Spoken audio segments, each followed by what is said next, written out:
Estamos en el Centro de Astrobiología, en Madrid. Aquí trabaja Carlos Briones y hoy hemos venido a hacerle una de las preguntas más fascinantes que podemos hacernos. ¿Cómo empezó la vida?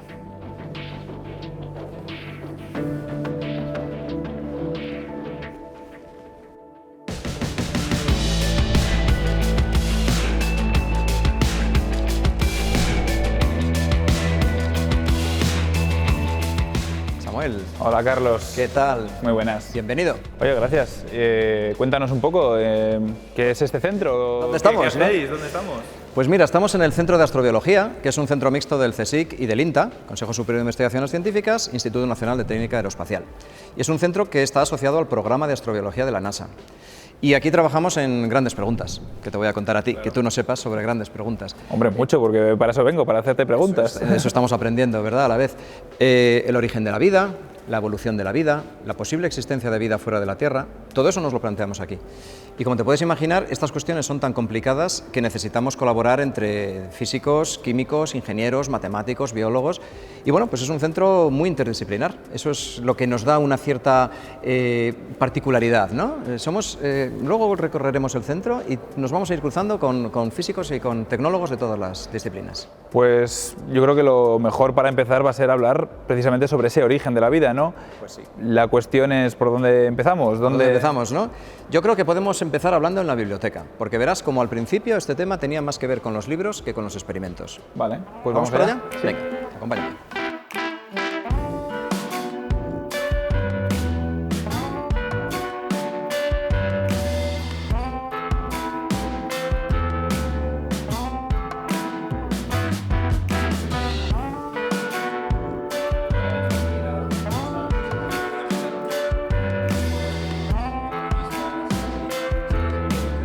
Y me comentabas que con los libros es donde querías empezar precisamente a hablar de este origen de la vida, ¿no? Sí. ¿Por qué?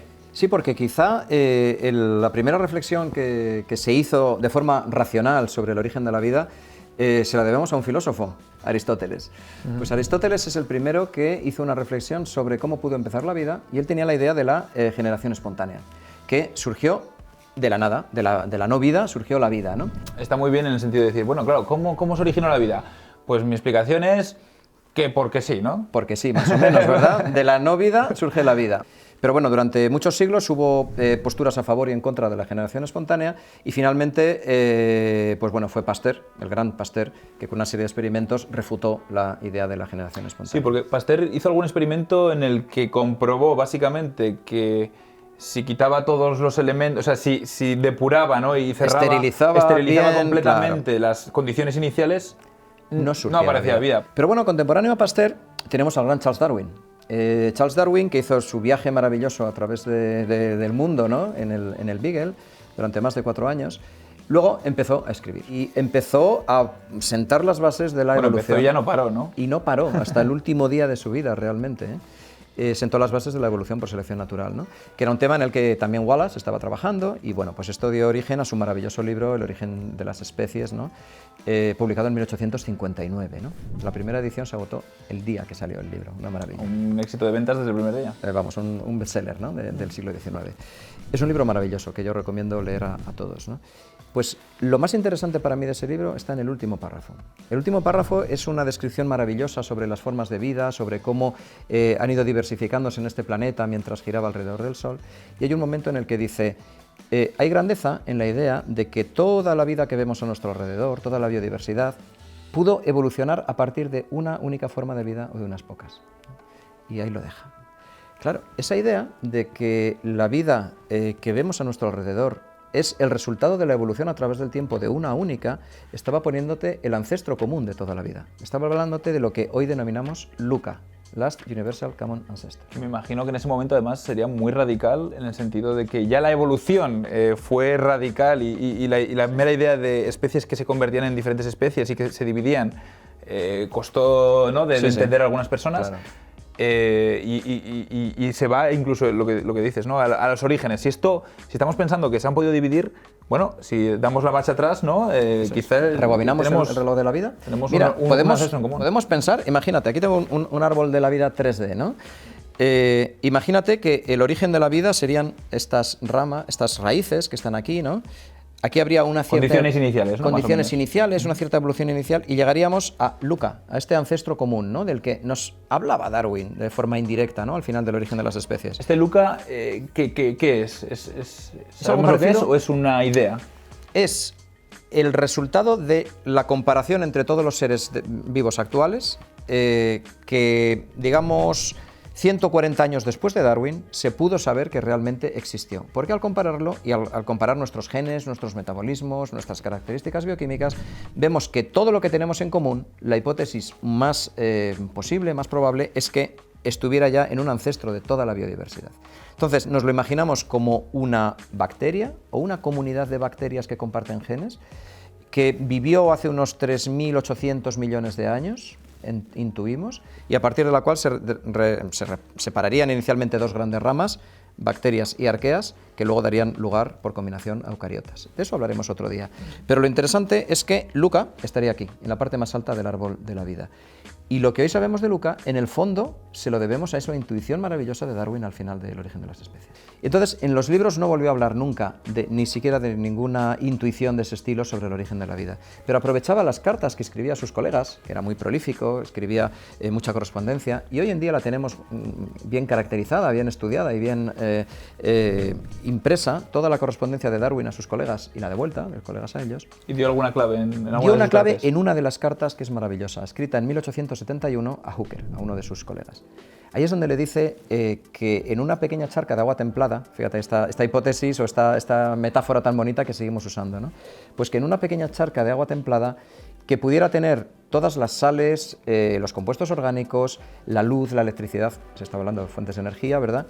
Pues en ese contexto pudo surgir materia orgánica, que si surgiera hoy en día, esa materia orgánica sería devorada por los seres vivos que ya existimos. Pero en esa época, a lo mejor esa propia materia orgánica dio lugar a la vida.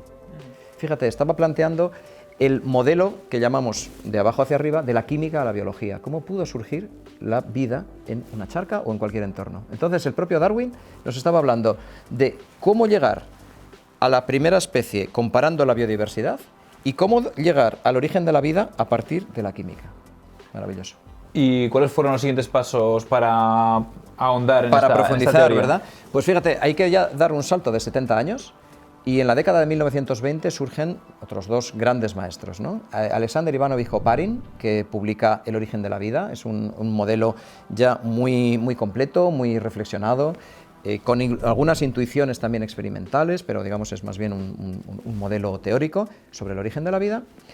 Y también John Haldane, biólogo británico que unos años después publica también modelos. Es la época de los grandes modelos de, digamos, el origen científico de la investigación sobre el origen de la vida. Estos modelos, digamos que lo que hacían era, digamos, empleando lo que ellos sabían de química, intentar modelizar, ¿no? O sea, dar explicaciones a cómo podría haberse combinado esa química para generar lo que sabemos que es la vida. Exactamente. Es decir, desarrollar esa idea de Darwin de la carta a Hooker. Es decir, a partir de la química, la biología.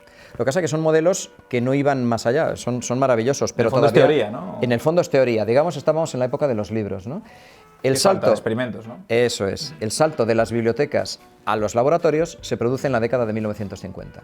Y ahí tenemos un pionero, que es Stanley Miller, que en 1953 publicó su famoso experimento del matraz, en los que mezcla 4 gases. Se suponía que eran los gases que formaban la atmósfera primitiva: hidrógeno, vapor de agua, metano y amoníaco.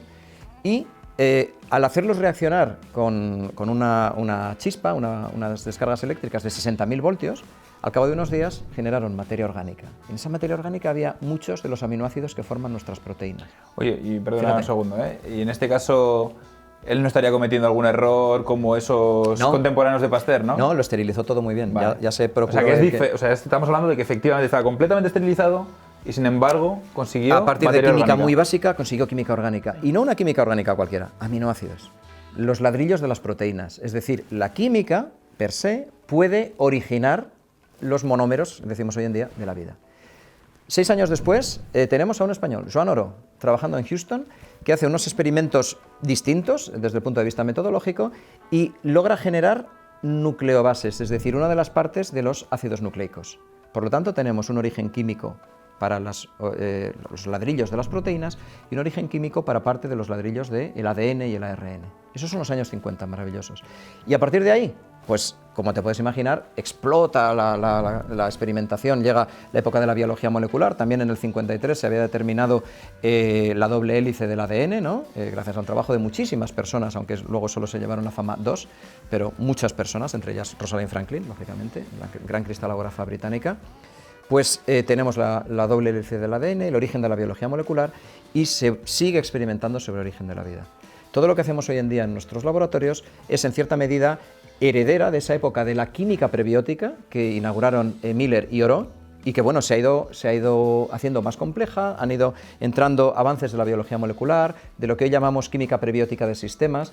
Todo es más complejo y por tanto más realista también. Entonces, con todos estos experimentos, ¿eso significa ya que bueno, tenemos una gran explicación, sabemos perfectamente cómo fue ese paso de la química a la vida? ¿O? La gran pregunta, ¿no? Si realmente todo eso ya nos ha llevado al final, ¿no? Pues la verdad es que todavía no lo sabemos, ni mucho menos, sabemos que durante 300 millones de años la química hizo experimentos, que esa sopa prebiótica de la que surgió la vida se había ido enriqueciendo en materiales de la propia Tierra, algunos traídos de fuera también, por meteoritos, por cometas. Imagínate una sopa castellana, ¿no? Muy nuestra, muy querida en nuestra tierra, a la que le ponemos wasabi, ¿no? Es un ingrediente exótico que en principio dirías... Pues algo no, raro tiene que salir de ahí. pero a lo mejor sale algo que funciona, ¿no? Pues a lo mejor a la sopa que se estaba cocinando en charcos de agua templada o donde fuera en nuestro planeta, le llegan ingredientes de fuera, se mezclan y ahí estamos. Es decir, hay mucho que investigar, hay mucho que trabajar en astroquímica, en química prebiótica, en biología molecular, en microbiología de ambientes extremos que nos puede ayudar, pero yo creo que nunca sabremos cómo empezó la vida, porque no tenemos pruebas directas, vamos recolectando pruebas indirectas y nadie estuvo allí para saberlo. Podemos aproximarnos, pero en ese puzzle maravilloso del origen de la vida siempre nos faltarán piezas.